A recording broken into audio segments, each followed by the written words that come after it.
फिर भी दर्द होता है। ये महुआ महकने लगा है। सिल्क स्मिता, स्टारडम के पीछे छुपा अकेलापन, वो लड़की जिसने ग्लैमर की दुनिया में कदम रखा तो हर आंख बस उसी पर ठहर गई। आजा रे धड़कने लगी, धड़कों का क्या जानू ना फिर। लेकिन जब वो इस दुनिया से गई तो पीछे सिर्फ सन्नाटा बचा। सिल्क स्मिता एक ऐसा नाम जिसने पर्दे पर आते ही पर्दे की सीमाएं तोड़ दी।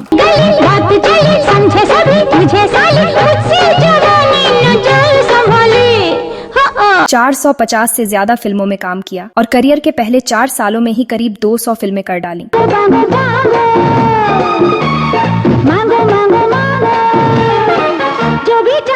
लेकिन इंडस्ट्री ने उन्हें कभी एक कलाकार के तौर पर नहीं देखा, सिर्फ एक सेक्स सिंबल बना दिया।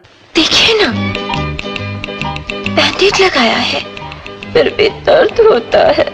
सिल्क स्मिता का असली नाम था विजय लक्ष्मी। एक गरीब परिवार में जन्मी जहां चौथी कक्षा के बाद पढ़ाई छोड़नी पड़ी, सिर्फ इसलिए क्योंकि फीस देने के पैसे नहीं थे। जैसे जैसे उम्र बढ़ी, गली मोहल्ले की गंदी निगाहें पीछा करने लगी। घर वालों को डर था कि कुछ अनहोनी ना हो जाए, इसलिए उन्होंने महज 14 साल की उम्र में उसकी शादी कर दी। लेकिन वहाँ भी मिला सिर्फ हिंसा, शोषण और दर्द। एक दिन हिम्मत करके विजय लक्ष्मी ने वो सब पीछे छोड़ दिया और भागकर पहुंची चेन्नई। यहाँ उन्होंने पहले घरेलू नौकरानी का काम किया, फिर अपने कजिन से मेकअप आर्टिस्ट बनना सीखा। फिल्मों में जूनियर आर्टिस्ट बनने का सिलसिला भी यहीं से शुरू हुआ। आजा रे धड़के मेरा दिल, बर्फों का क्या जानू ना फिर भी। एंटनी ईस्टमैन की फिल्म में फिल्म मेकर्स को एक बोल्ड लड़की चाहिए थी और उनकी नजर पड़ी विजय लक्ष्मी पर। फिल्म में उनका किरदार स्मिता था और यहीं से जन्म हुआ सिल्क स्मिता का।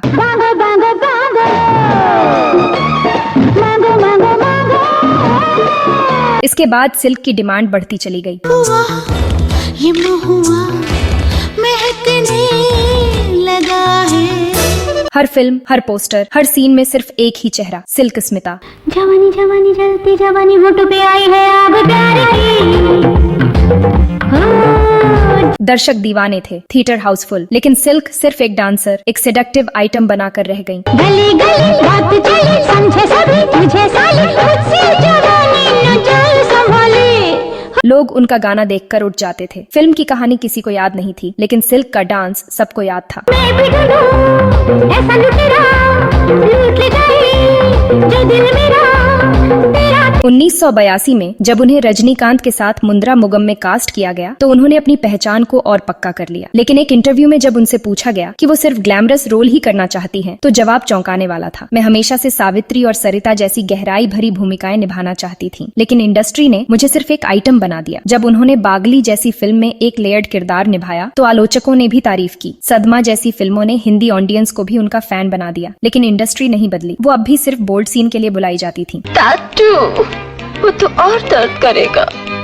देखिए ना, कितना कड़ा हो गया। कई लोग कहते थे सिल्क घमंडी हो गई हैं। कहा गया कि एक बार जब शिवाजी गणेशन सेट पर आए तो पूरी यूनिट खड़ी हो गई, लेकिन सिल्क नहीं। अफवाहें फैली कि वो सीनियर्स का सम्मान नहीं करती, लेकिन एक मैगजीन इंटरव्यू में पता चला कि वो इंट्रोवर्ट थीं, बेबाक थीं। इसलिए लोग उनकी ईमानदारी को एरोगेंस समझ बैठे। एक बार सिंगापुर में एक शो के दौरान उन्होंने परफॉर्म करने से मना कर दिया। दर्शकों ने बवाल मचा दिया। जब वो वापस लौट रही थी, एयरपोर्ट पर सीबीआई के 6 अधिकारी उनका इंतजार कर रहे थे। उन पर स्मगलिंग का शक था, लेकिन कुछ नहीं मिला। तो ये अफवाह फैलाई किसने और क्यों? उनका नाम कई बड़े लोगों से जोड़ा गया, रजनीकांत, वीण चक्रवर्ती, राजेश खन्ना, यहाँ तक कि पॉलिटिशियन भी। लेकिन इनमें कितनी सच्चाई थी, शायद कोई नहीं जानता। एक इंटरव्यू में उन्होंने खुद कहा था, मैं बस चाहती थी कोई मुझे अपनाए, मैं भी किसी की हो जाऊं, लेकिन लोग मुझे सिर्फ एक जिस्म समझते थे। 90 के दशक में उन्होंने सिल्क एंड स्मिथा कंबाइन नाम से 5 फिल्में प्रोड्यूस की, लेकिन कोई हिट नहीं हुई। पैसे डूब गए। लोग अब नए चेहरों को कास्ट कर रहे थे, कम पैसों में। उनकी कमाई, उनका आत्मसम्मान, सब कुछ धीरे धीरे खत्म होने लगा। 22 सितंबर 1996 को शूटिंग के बाद उन्होंने अपनी दोस्त अनुराधा को फोन किया और कहा, तुमसे जरूरी बात करनी है, बहुत कुछ डिस्टर्ब कर रहा है मुझे। लेकिन अगली सुबह कमरे में मिली एक लाश, सिल्क स्मिता, अकेली, टूटी हुई और खामोश। उनके पास से एक नोट मिला, मैं और दर्द नहीं सह सकी, लोगों ने धोखा दिया, बाबू भी छोड़ गए। कहा जाता है वो राधा कृष्णन के साथ लिव इन में थी। वही नोट में जिक्र था, प्यार बाबू में मिला था, लेकिन वो भी मुझे छोड़ गए। फिल्म इंडस्ट्री ने सिल्क को इस्तेमाल किया, लेकिन कभी अपनाया नहीं। गली गली बात चली, समझे सभी तुझे साली, मुझसे जवानी न जाए संभाली।